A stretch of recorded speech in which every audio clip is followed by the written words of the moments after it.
How to cancel an order on AliExpress after payment. Hey guys, in today's video, I'll show you how you can do that.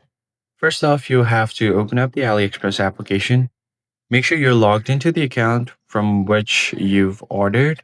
And once you get to your account section, tap on the profile icon at the bottom right corner. And once you get here, you can find My Orders. So just go ahead and click on it, and you'll see all of the orders that you've placed on your account. So if your order is on to pay section, that means you haven't already paid for the order. But if the order is on to ship or shipped, then you're going to have an option to ask for a refund because at this point, you've already paid for the product. So just go ahead and tap on the product detail. And what you should be able to do is cancel the product or cancel the order. And once you've canceled that, uh, uh, AliExpress will ask you for a reasoning on why you want to cancel it.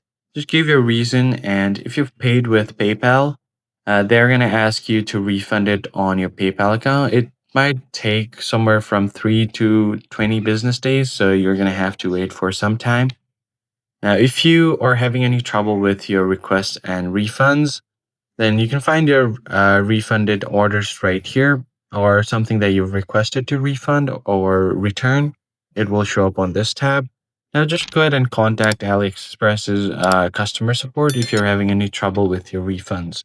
So go ahead and tap on online service. You can chat with their agent, or if their hotline service is online, then you can directly call them as well. So let's just go ahead and tap on refund issue, tap on yes. Now they will just go ahead and look out for your product that you've asked for refund and help you through it. That's pretty much it, guys. I hope this tutorial was helpful to you, and I'll catch you on the next one.